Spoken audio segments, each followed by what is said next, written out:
तो एक बार फिर से स्वागत है हमारे इस यूट्यूब चैनल में। तो जैसा देख रहे थे हम लोग परमाणु आरेख के बारे में, तो पहला कक्ष में n का मान जिसका नाम होता है k कक्ष वो 1 होता है प्रथम कक्ष के लिए। तो प्रथम कक्ष में इलेक्ट्रॉन की संख्या ज़्यादा से ज़्यादा 2 हो सकती है। उसी प्रकार द्वितीय कक्ष में इलेक्ट्रॉन की संख्या अधिकतम 8 होती है। तृतीय कक्ष के लिए इलेक्ट्रॉन की संख्या 18 होती है। और चतुर्थ जो कक्षा है उसमें ज़्यादा से ज़्यादा कितने इलेक्ट्रॉन आ सकता है, तो एकदम ज़्यादा से ज़्यादा 32 इलेक्ट्रॉन आ सकता है। उसी के बारे में एक एग्जाम्पल देखे थे। जैसा कार्बन 12 है तो 2n² के हिसाब से अगर लें तो इसमें प्रोटॉन की संख्या 6 और न्यूट्रॉन की संख्या भी 6 होता है, जो कि नाभिक में स्थित होता है। और इलेक्ट्रॉन की संख्या जो है 6 है, तो प्रथम कक्षा के लिए 2 इलेक्ट्रॉन रहेगा और द्वितीय कक्ष में 4 इलेक्ट्रॉन। इस प्रकार इसका जो इलेक्ट्रॉनिक विन्यास है, इलेक्ट्रॉनिक विन्यास का मतलब होता है इसके कक्ष में जो उपस्थित इलेक्ट्रॉन होता है, जो कक्ष में इलेक्ट्रॉन उपस्थित होता है अलग अलग कक्षा में, उसी को बोलते हैं अपन इलेक्ट्रॉनिक विन्यास। और उदाहरण देखते हैं, तो उदाहरण नंबर 2 लेते हैं। दूसरा उदाहरण, मान लो ऑक्सीजन का परमाणु भार जो है 16 होता है, ऑक्सीजन का परमाणु भार। तो इसमें प्रोटॉन की संख्या कितनी होगी? 8 होगी। न्यूट्रॉन की संख्या प्रोटॉन के द्रव्यमान के बराबर होता है, इसलिए इसकी भी संख्या कितनी होगी? 8 होगी। और जो इलेक्ट्रॉन की संख्या है, इलेक्ट्रॉन की संख्या कितनी होगी? तो 8 होगी। तो 8 दूनी 16। तो इसका जो नाभिक है उसमें प्रोटॉन और न्यूट्रॉन पाया जाता है।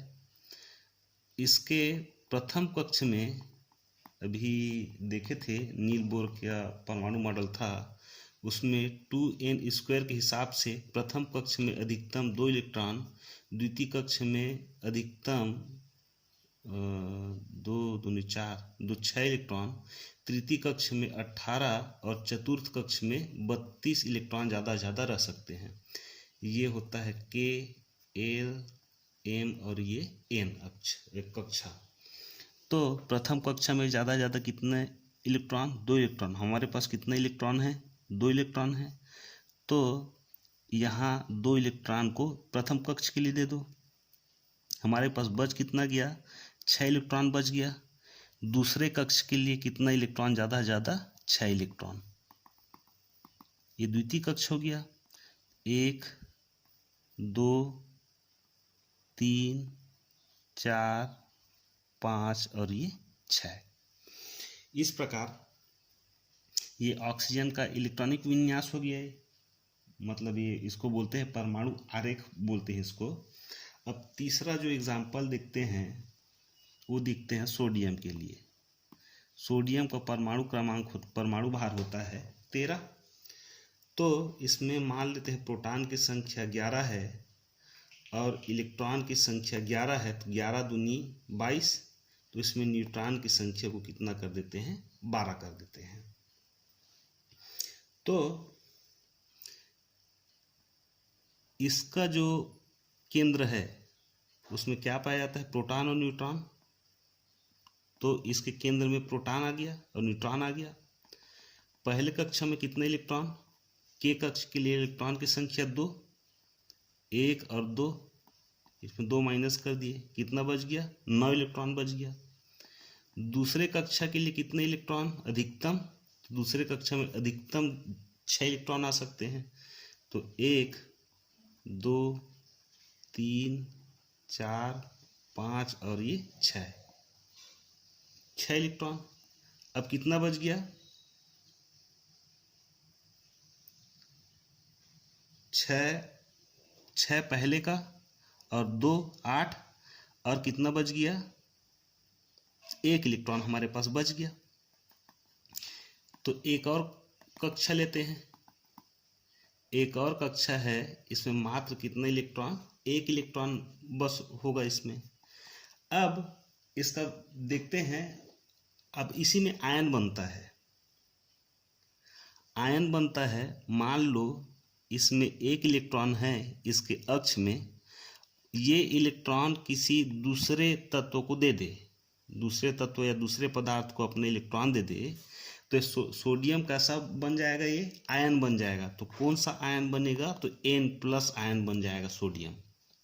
तो इसी प्रकार से हम लोग ये जो N+ है वो आयन कहलाता है, क्योंकि ये डोनर है, ये दे देता है। तो आयन बनता कैसे है, तो आयन जो इलेक्ट्रॉन है या तो इलेक्ट्रॉन को दे दे, या तो इस इलेक्ट्रॉन को ले ले, या क्या करे, साझेदारी करे, साझा करे। तो 3 प्रकार से आयन बनता है। तो ये इलेक्ट्रॉन दे सकता है, इस नाम से इसके ऊपर में क्या हो गया, आयन बन गया, N+ आयन। अब अगला देखते हैं प्लांक का क्वांटम सिद्धांत। प्लांक नामक एक वैज्ञानिक था। प्लांक का क्वांटम सिद्धांत। तो प्लांक नामक वैज्ञानिक ने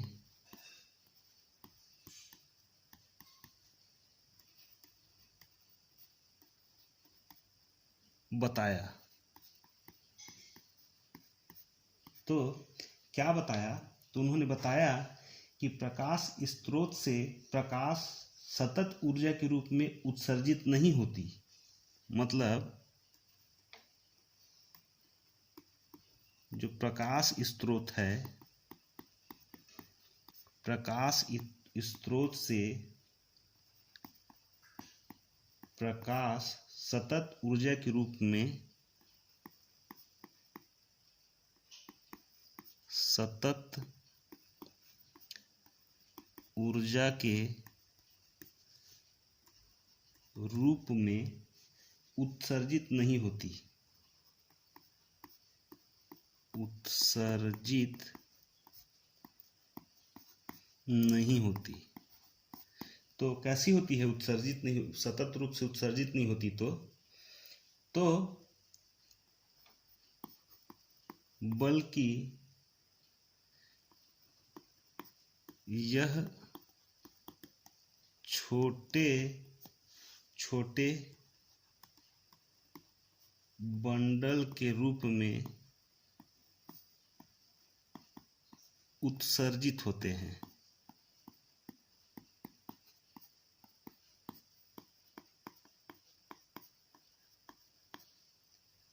और यही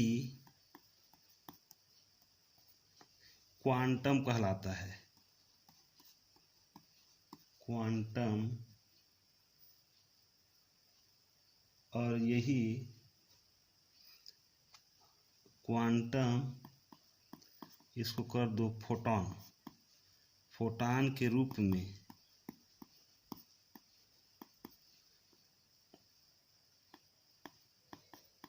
ऊर्जा का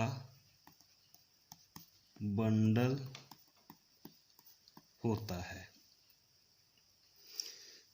तो मान लो ये सूर्य है, सूर्य से जब प्रकाश निकलती है तो क्या कह रहा है, कोई भी प्रकाश स्रोत है, प्रकाश सतत ऊर्जा के रूप में उत्सर्जित नहीं होती। मतलब वो कंटिन्यूअस क्या करती है, ऊर्जा नहीं देती।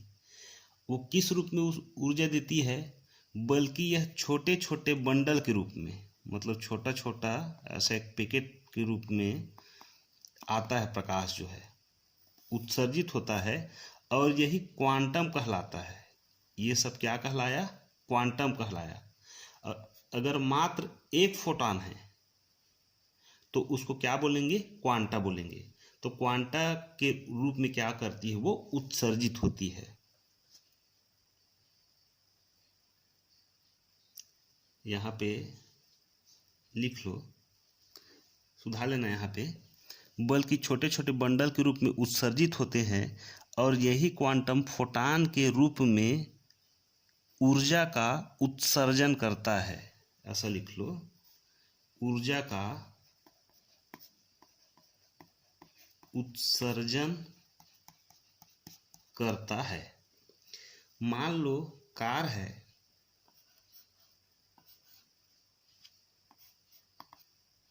ये कार खड़ी है धूप में। तो धूप में जब कार खड़ी रहती है, चारों तरफ अगर शीशा बंद है, तो ये क्वांटम जो है ऊर्जा का पैकेट जो है अंदर में आके किसी वस्तु से टकरा के क्या होता है, वो फूट जाता है। तो ऊर्जा अंदर तो आती है लेकिन अंदर से बाहर नहीं जाती, क्योंकि वो फूट जाता है सीट वगैरह में पड़ के। इसी नाम से बाहर की तुलना में कार के अंदर का तापमान क्या होता है, ज़्यादा होता है। तो और आगे क्या कहा,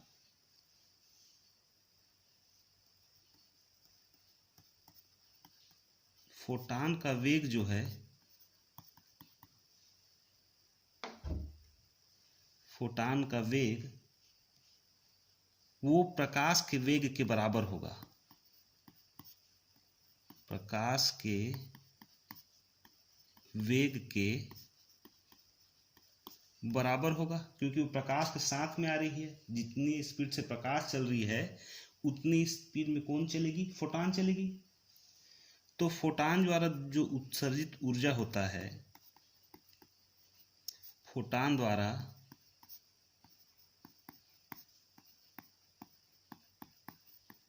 उत्सर्जित ऊर्जा जो है वो E बराबर एच म्यू के बराबर होता है। E equal to h mu के बराबर होता है। अब यहाँ पे E जो है वो फोटान द्वारा उत्सर्जित ऊर्जा है। फोटान द्वारा उत्सर्जित ऊर्जा है। और यहाँ पे H जो है वो है प्लांक स्थिरांक। प्लांक स्थिरांक। अब इसका मान जो होता है वो 6.63 गुणा 10⁻27 अर्ग सेकेंड होता है। 6.63 गुणित 10⁻27 अर्ग इंटू सेकेंड, इतना होता है इसका मान। और यहाँ पे जो म्यू जो होता है वो होता है उसकी आवृत्ति, प्रकाश की आवृत्ति होता है म्यू। तो ऐसा कह सकते हैं प्रकाश आवृत्ति, ऊर्जा आवृत्ति के संबंध में, ऊर्जा और आवृत्ति में संबंध। तो देखते हैं क्या संबंध हो सकता है। तो फोटान जो है, ऐसा लिखते हैं इसको, फोटान द्वारा उत्सर्जित ऊर्जा उसकी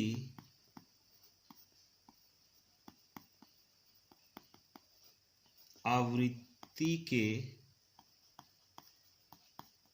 समानुपाती एवं प्रकाश तरंग दैर्ध्य के व्युत्क्रमानुपाती होता है।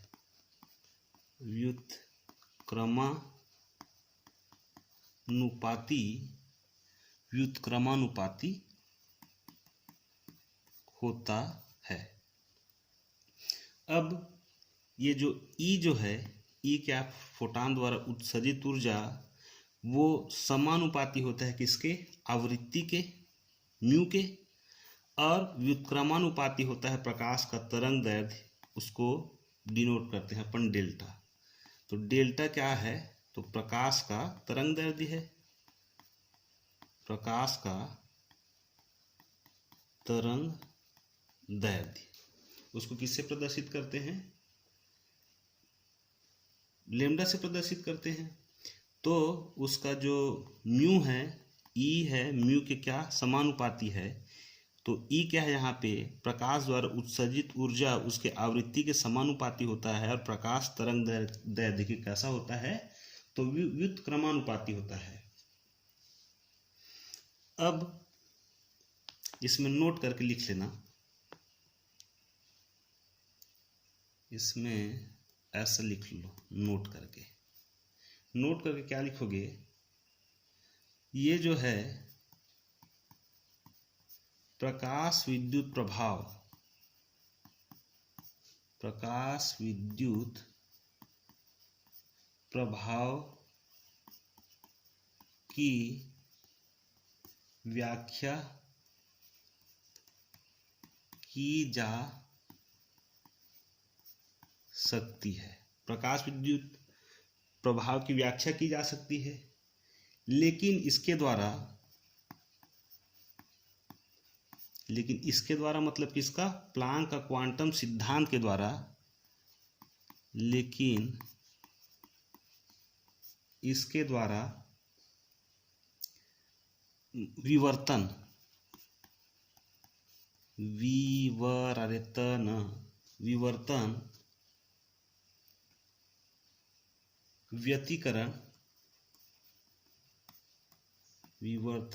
व्यतिकरण आदि के बारे में कोई जानकारी प्राप्त नहीं होती। आदि के बारे में कोई भी जानकारी प्राप्त नहीं होती।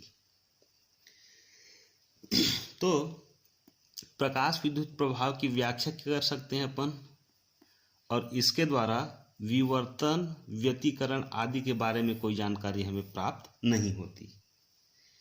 अब आगे देखते हैं डी ब्रॉगली का सिद्धांत। तो डी ब्रोगली का सिद्धांत, अभी डी ब्रोगली नामक वैज्ञानिक था, और ये जो था ये एक फ्रांसीसी वैज्ञानिक था।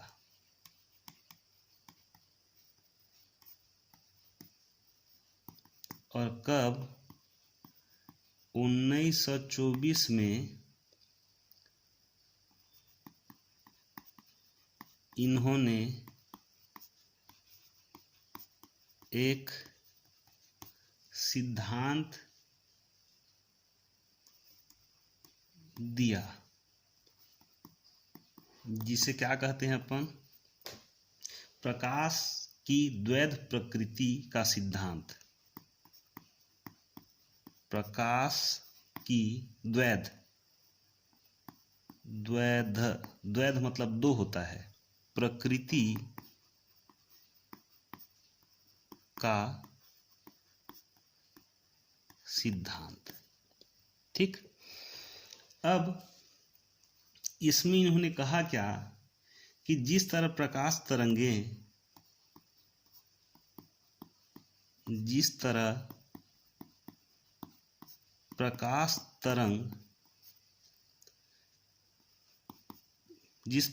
तरह प्रकाश तरंग के रूप में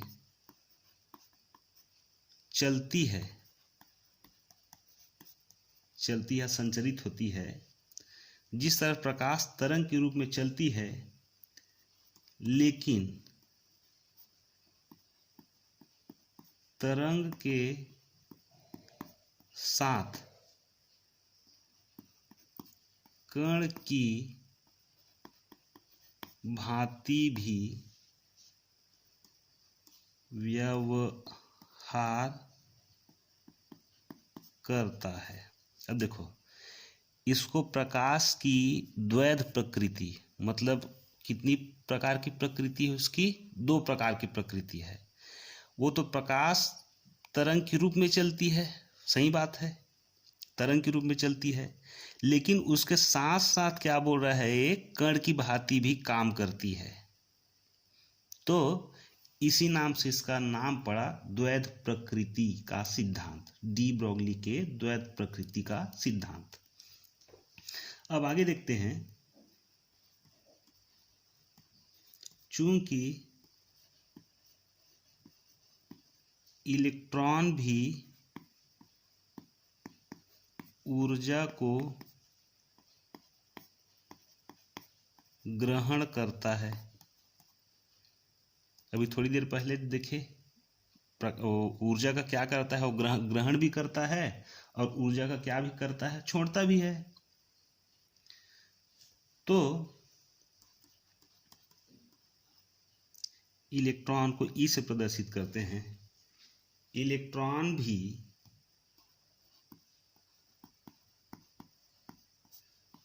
प्रकाश की भांति, इलेक्ट्रॉन भी प्रकाश की भांति द्वैध प्रकृति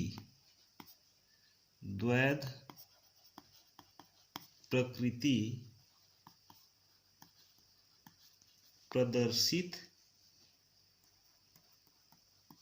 करता है। उसी प्रकार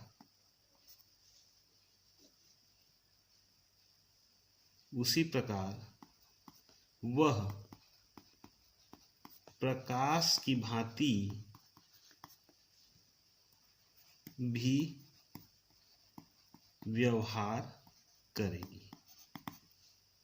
अब देखो, इलेक्ट्रॉन ऊर्जा का उत्सर्जन करता है और ऊर्जा लेता भी है, ऊर्जा दे भी सकता है। तो ग्रहण करता है, तो इलेक्ट्रॉन प्रकाश की भांति भी द्वैत प्रकृति का है। तो उसी प्रकार वो किसके भांति व्यवहार करेगी? प्रकाश की भांति व्यवहार करेगी। तो यहाँ पे लेम्डा बराबर होता है HmV। ये कहाँ से आया? तो ये डी ब्रोगली के जो सिद्धांत है वहाँ से आया। तो यहाँ पे ये लेम्डा जो है वो प्रकाश का तरंग दैर्ध्य है, प्रकाश का तरंग दैर्ध्य है। और यहाँ पे H जो है वो है प्लांक स्थिरांक, और इसका मान कितना होता है? थोड़ी देर पहले देखे, 6.63 इंटू 10 की घात -27 के बराबर होता है, अर्ग सेंटीमीटर इसके बराबर होता है। और यहाँ पे m जो है वो होता है इलेक्ट्रॉन का भार, मास होता है, द्रव्यमान होता है। और इलेक्ट्रॉन का द्रव्यमान को कई बार चिल्ला कर अपन पढ़ चुके हैं, उसका द्रव्यमान होता है 9.1 × 10 की घात -29 किलोग्राम, इतना होता है इलेक्ट्रॉन का द्रव्यमान। और यहाँ पे v जो है वो वेग है। एक छोटा सा प्रश्न देख लेते हैं। मान लो एक इलेक्ट्रॉन जो है, इलेक्ट्रॉन को ई से प्रदर्शित करते हैं, वो 10 की घात 8 मीटर प्रति सेकेंड के वेग से गति कर रही है। तो तरंग दैर्ध्य ज्ञात कीजिए। तो तरंग दैर्ध्य ज्ञात कीजिए। तरंग दैर्ध्य निकाल लेते हैं अपन। तो हम जानते हैं लेम्डा बराबर H/mv होता है। यहाँ प्लांक स्थिरांक का मान कितना है? 6.63 × 10 की घात -27 होता है। बटा इलेक्ट्रॉन का द्रव्यमान कितना है, तो 9.1 गुणा 10 की घात -29 गुणा वेग, वेग कहाँ पे दिया है 10 की घात 8। इसको थोड़ा सॉल्व करते हैं। ये 10 की घात को 29 को ऊपर ले जाते हैं और 10 की घात ये 27 है, तो यहाँ पे 663 कर लेते हैं इसको, बटा ये 91 कर लेते हैं। ऊपर में आ जाएगा 10, नीचे में आ जाएगा 100। दशमलव के बाद 2 शून्य, दशमलव के बाद 1 शून्य, 1 शून्य मतलब 10, 2 शून्य मतलब 100। यहाँ पे बच जाएगा 10 की घात माइनस प्लस में 2 बचेगा, और यहाँ पे बच जाएगा ये 8 चल जाएगा ऊपर, 10 की घात -8 बच जाएगा। तो ये दो, ये दो, ये दो, तो ये माइनस में 10 चले गया तो -7 हो जाएगा। तो हम इसको कहाँ पे लिखे हैं, यहाँ पे लिख देते हैं इसको, 663 बटे 91 गुणे 10 की घात -7। अब 91 को भाग देते हैं 63 से, 91 एकम 91 और 91 सत्ते 637 हो गया, दशमलव लगा दो 3, तो 91 दूनी, तो अप्रॉक्सीमेट आ रहा है लगभग लगभग ये 7.3 गुणा 10 की घात -7। एक बार और चेक कर लीजिएगा, इसको बना लीजिएगा। इस प्रकार से इस ऐसे प्रश्न को सॉल्व किया जाता है। अब आगे देखते हैं अपन हाइजेनबर्ग के अनिश्चितता का सिद्धांत। तो फिर एक वैज्ञानिक आया, इस बार कौन था वैज्ञानिक, हाइजेनबर्ग था। तो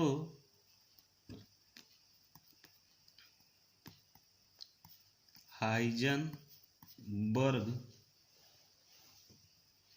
के अनिश्चितता का सिद्धांत, हाइजेनबर्ग के अनिश्चितता का सिद्धांत। तो देख लेते हैं हाइजेनबर्ग आया कहाँ से था। तो सबसे पहला ये एक जर्मन वैज्ञानिक थे।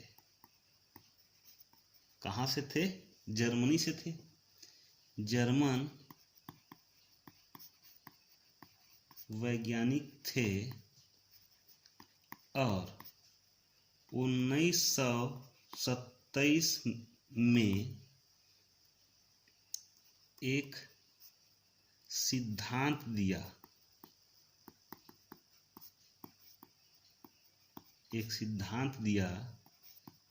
जिसे अपन क्या कहते हैं, जिसे अनिश्चितता का सिद्धांत कहते हैं। जर्मन वैज्ञानिक थे, 1927 में इन्होंने एक सिद्धांत दिया जिसको क्या कहते हैं, हाइजेनबर्ग के अनिश्चितता का सिद्धांत या अनिश्चितता का सिद्धांत कहते हैं। तो इसके अंदर उन्होंने कहा क्या, तो इसके अंतर्गत हाइजेनबर्ग के अनिश्चितता के सिद्धांत के अंतर्गत किसी भी गतिशील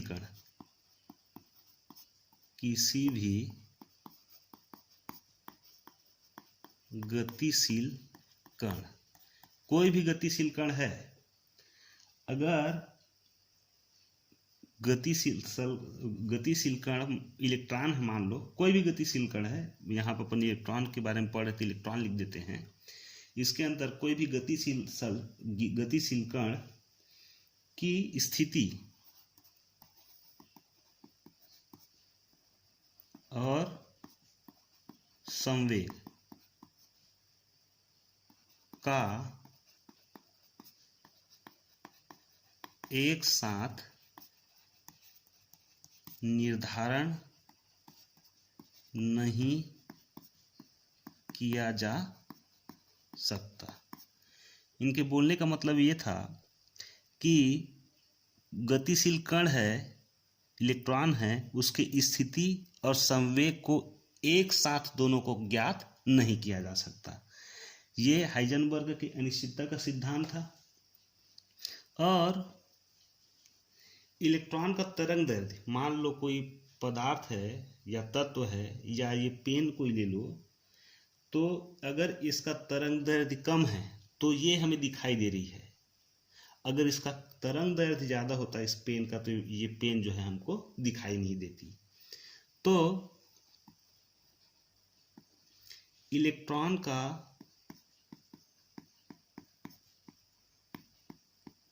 तरंग दैर्ध्य कम होगा तब हम उसकी स्थिति के बारे में जान सकते हैं। क्यों? तरंग दैर्ध्य कम है तो इलेक्ट्रॉन क्या होगा, वहां पे हमें दिखाई देगा। और यदि तरंग दैर्ध्य अधिक है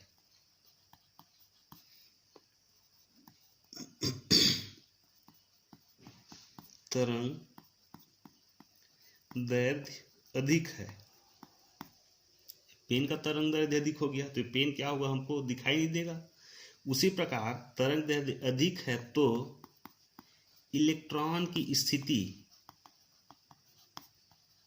के बारे में नहीं जान सकते।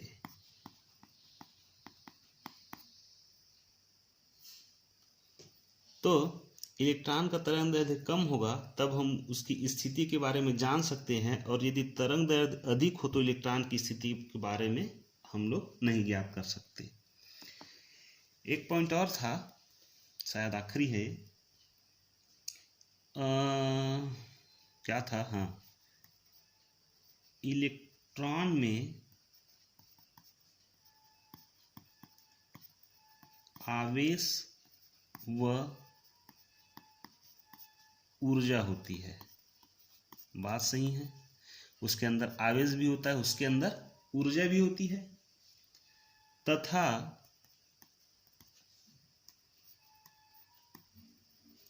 इलेक्ट्रॉन में फोटॉन की उच्च ऊर्जा आवृत्ति होने के कारण संवेग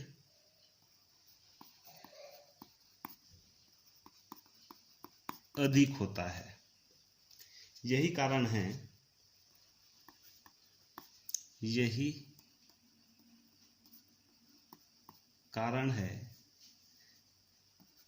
कि इलेक्ट्रॉन के मार्ग में परिवर्तन हो जाता है। अब यहाँ पे ये एक शब्द आया आवृत्ति, तो प्रकाश एक प्लस मैक्सिमम और दूसरी चलती है माइनस मैक्सिमम में, इसको बोलते हैं श्रिंग और इसको बोला जाता है गर्त। और जितनी दूरी तय करती है वही कहलाती है प्रकाश की आवृत्ति, ये होता है म्यू। तो उच्च आवृत्ति होती है, फोटॉन जा रहा है, अपन ऊर्जा का बंडल रहता है, और उसमें भी उसकी आवृत्ति अधिक होती है तो संवेग अधिक हो जाता है। तो यही कारण है कि इलेक्ट्रॉन जो है जिस कक्षा में जो चक्कर लगाते रहती है वो या तो ऊपर कक्षा में आ जाएगी, और संवेग कम होगा तो क्या होगी, वो निचली कक्षा में आ जाएगी। तो आज के लिए बस इतना ही। बहुत बहुत धन्यवाद।